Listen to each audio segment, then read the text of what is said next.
Your friendly neighborhood Spider-Man doing some work in Minneapolis. We, of course, condemn any political violence, even if it is against Nazis who are protesting to murder minorities in your town where they have been killing U.S. civilians indiscriminately.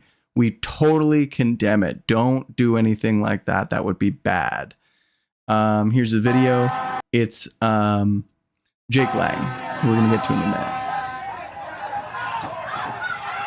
You see your friendly neighborhood Spider-Man getting up there. And then Mace is deployed. And then the counter protesters also deploy Mace as well. And then they look to get Jake Lang out there. Obviously, the iconography of the white cross up on top, reminiscent of the, like, given his ideology and everything, it's clearly a callback to burning the cross for, like, the Ku Klux Klan. They try and dress it up. They try and say, oh, we're just doing Christian values. But he's up there preaching hate. And then look at how they beg the police. This is the most pathetic part. This happens to them. They go out, Nazis like this go out and intentionally agitate. And then when people get agitated, as is expected, then they beg and whine for the police to jump in and do something. You jumped out there knowing exactly what the consequences of your actions would be, trying to stir shit. And you know what? You stirred it. Congratulations. You reap what you sow. So this is them getting out. And then there's somebody in the way. So they go up and they mace her. She gets out of the way. And they are zooming out of Minneapolis. You know, I'm not going to condone violence, but I will say the Nazis left town quick as they could after that. So, yeah. Just Spider-Man doing Spider-Man things. As far as the broader political kind of appeal for this, we can talk about Jake Lang a little bit. I'm going to pull this up on the other side here. We'll get some of the main hits. Here we go.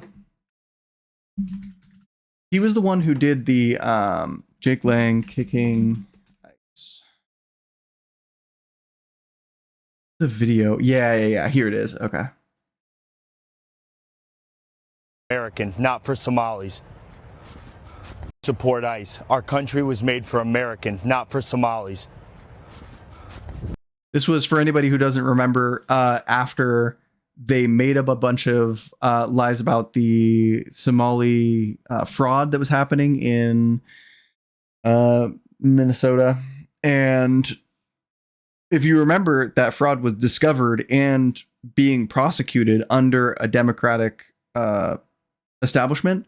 But for some reason, even though they're the ones that found the issue and were dealing with the issue, he felt the need to inject himself, lie about how much fraud was happening. Because, of course, they take something that is actually happening sometimes and just blow it out of proportion and say this is happening to the nth degree when it's actually happening, for $1 million. They say it's happening for $10 million. And then on top of that, Democrats were prosecuting those people, were dealing with it, and they say, look, they won't do anything about it. Well, what do you mean? They are doing something about it. Those, the people who were committing the fraud were going to jail and being taken into court and everything. So, and then he's mad, of course, about the protests in Minneapolis because they hate when your constitutional rights are protected. You have a Fourth Amendment right against search and seizure. That's for everyone in the U.S., not just U.S. citizens. The reason for it is because otherwise you could be stopped and asked for ID, and they wouldn't know you're a U.S. citizen until after they've essentially searched you for ID. So that's why they wrote the Constitution that way. This guy is, of course, too stupid to realize why the framers of the Constitution would even write it the way they did.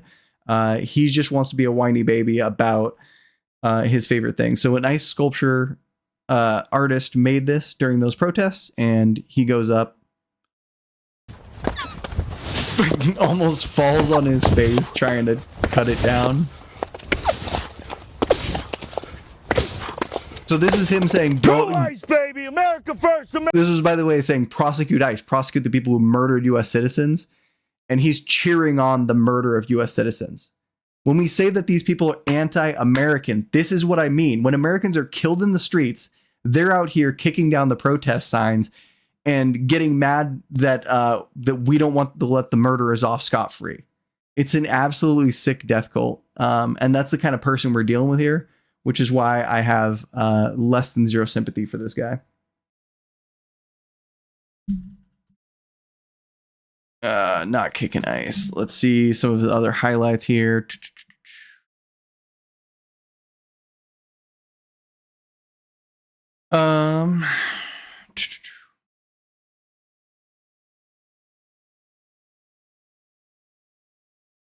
He's gotten multiple assault charges for attacking an officer with a bat after January 6th.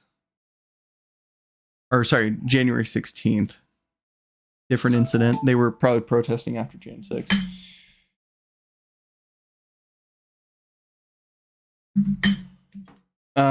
Threatened police officers. So here's the thing. Threatened police officers, assaults a police officer, gets 11 charges for it.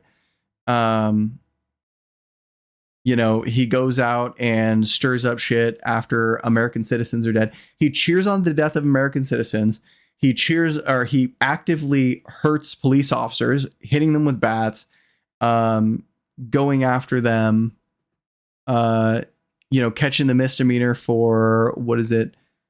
Telling him, putting down a dead dog to police officers. And then when he gets hit in public after hitting people and talking about hitting people the entire time, what does he do? He begs police. You saw it on the video.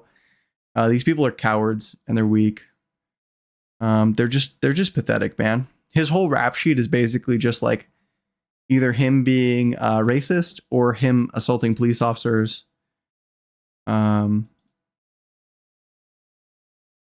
Yeah, he was disrupted for, making a disruption during Chud the Builder. Chud the Builder, if you remember, is the guy who just straight up shot a guy. He wanted to start a race war. And he made a bunch of videos about how he hates black people. And then he just went and shot a guy. He provoked a fight and then turned around and shot him, which is illegal. Even if there's stand your ground laws, you can't aggravate a fight and then escalate that fight to lethal violence. There's no state that I know of, not a lawyer, not legal advice, where you could do that and get away with it. It's just insane. But that's who this guy defends,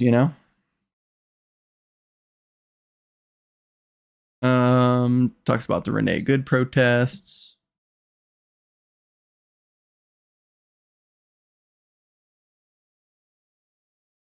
Talking about burning the Quran. The funny thing is, this is the type of guy where he'll talk about burning the Quran because he thinks it's a huge gotcha, and then he would whine and pee his pants if you were to burn the Bible anywhere. And the thing is, it's just projection, because the reason he gets so mad about it is because he knows he'd get mad about the Bible and doesn't realize that normal people who understand how the US works don't really care if you burn a holy book, because they understand that that's allowed within the US Constitution and within the framework of all the laws within the US. Oh, it looks like he did get arrested for recording himself vandalizing that sculpture, worth about $6,000. Trial is set for July 27th. I am curious how that one's going, because if the trial's already happened, yeah, it needs update. Interesting.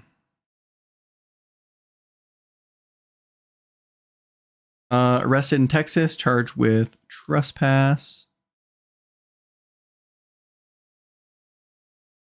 Site of the murder of a high schooler there.